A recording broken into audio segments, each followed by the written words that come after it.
Hello दोस्तों, आप देख रहे हैं मिस्ट्री टीवी एक खोज। दोस्तों, दुनिया में कई तरह के लोग रहते हैं। कुछ लोग ईश्वर पर बहुत ज़्यादा विश्वास करते हैं तो वहीं कुछ लोग ईश्वर पर विश्वास नहीं करते।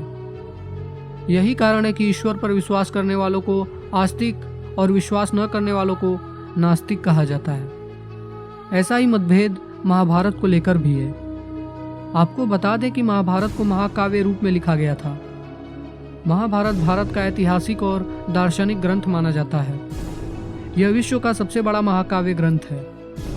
महाभारत को लेकर कुछ लोगों को लगता है कि दुनिया में ऐसी कोई घटना घटित ही नहीं हुई है, जिसके खून की गवाही आज भी हरियाणा राज्य में बसी कुरुक्षेत्र की धरती दे रही है।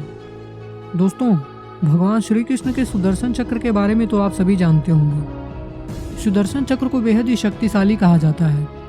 भगवान श्री कृष्ण जिस पर भी सुदर्शन चक्र छोड़ते थे वे उसका संहार करके ही वापस लौटता था।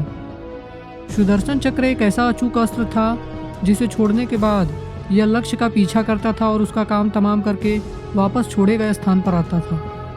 चक्र को भगवान विष्णु की तर्जनी उंगली में घूमते हुए बताया गया है, लेकिन सुदर्शन चक्र भगवान श्री कृष्ण का सबसे शक्तिशाली अस्त्र था। धार्मिक ग्रंथों में सबसे विनाशकारी हथियारों में इसका जिक्र मिलता है। श्री कृष्ण के सुदर्शन चक्र से जुड़ी कई कहानियों का उल्लेख पुराणों में किया गया है। कहते हैं कि श्री कृष्ण से पहले सुदर्शन चक्र भगवान विष्णु के पास था, लेकिन बाद में यह श्री कृष्ण के पास आ गया। श्री कृष्ण भगवान विष्णु के 8वें अवतार माने जाते हैं। भगवान विष्णु के पास से सुदर्शन चक्र भगवान श्री कृष्ण के पास पहुंचा था। सुदर्शन चक्र के बारे में भागवत पुराण में वर्णन मिलता है। भागवत पुराण में बताया गया है कि वह किसी भी चीज़ को खोजने के लिए सक्षम था। साथ ही इसे सर्वाधिक विध्वंसक अस्त्रों में से एक माना जाता है। इसे भगवान श्री कृष्ण द्वारा क्रोधित होने पर दुर्जनों के संहार के लिए उपयोग किया जाता था। कहते हैं कि सुदर्शन चक्र का निर्माण भगवान विष्णु ने नहीं बल्कि भगवान शिव ने किया था। इसके निर्माण के बाद शिव ने यह चक्र भगवान विष्णु को सौंप दिया था। इस संबंध में शिव पुराण के कोटि युद्ध संहिता में एक कथा का वर्णन है। जब दैत्यों का अत्याचार बढ़ गया तब सभी देवी देवता भगवान विष्णु के पास गए थे। फिर भगवान विष्णु ने कैलाश पर्वत पर जाकर भगवान शिव की विधिवत आराधना की थी। वे उनके 1000 नामों से उनकी स्तुति करने लगे। प्रत्येक नाम पर एक कमल का फूल भगवान शिव पर चढ़ाया जाता था। तब भगवान शिव ने भगवान विष्णु की परीक्षा लेने के लिए उनके द्वारा लाए गए 1000 फूल में से एक फूल छिपा दिया।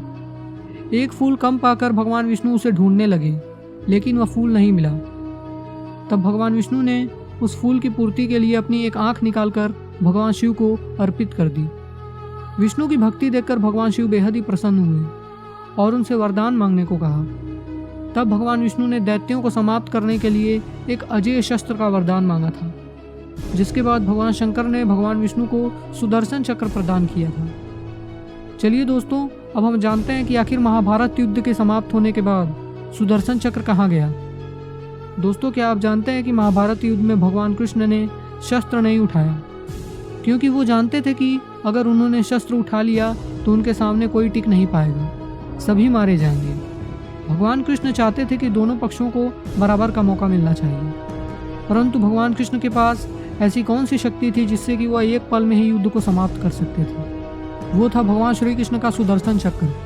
कहते हैं कि भगवान श्री कृष्ण के पास एक ऐसा संहारक अस्त्र था जिसे किसी भी शत्रु पर छोड़ने पर वह उसका संहार करके ही लौटता था।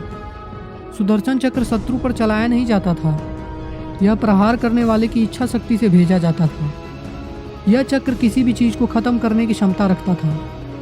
पुराणों में बताया गया है कि भगवान विश्वकर्मा ने सूर्य के तेज से 3 चीजों का निर्माण किया। पहला पुष्पक विमान, दूसरा भगवान शिव का त्रिशूल और तीसरा सुदर्शन चक्र। परंतु यहाँ सवाल यह उठता है कि महाभारत के बाद सुदर्शन चक्र का क्या हुआ। इसका उत्तर हमें भविष्य पुराण में मिलता है। उसमें लिखा है कि जब भगवान श्री कृष्ण ने अपना देह त्याग किया तब सुदर्शन चक्र उसी जगह मिट्टी में दफन हो गया। और इस कलयुग में जब भगवान विष्णु फिर से कल्कि अवतार धारण करके वापस इस पृथ्वी पर आएंगे तब एक बार फिर से वह सुदर्शन चक्र उन्हें प्राप्त हो जाएगा। इस तरह यह शक्तिशाली चक्र भगवान विष्णु के साथ धरती में समा गया, जिसको लेकर कहा जाता है कि जब एक बार फिर से भगवान विष्णु कल्कि रूप में अवतार लेकर कलयुग में जन्म लेंगे तब एक बार फिर से सुदर्शन चक्र धरती से बाहर आ जाएगा और मानव जाति की रक्षा करेगा। दोस्तों, आपको हमारी ये वीडियो कैसी लगी प्लीज़ हमें कमेंट बॉक्स में बताना ना भूलें। और ऐसी ही वीडियोस देखने के लिए प्लीज़ हमारे इस चैनल मिस्ट्री टीवी एक खोज को सब्सक्राइब करना और बेल आइकन दबाना ना भूलें। धन्यवाद।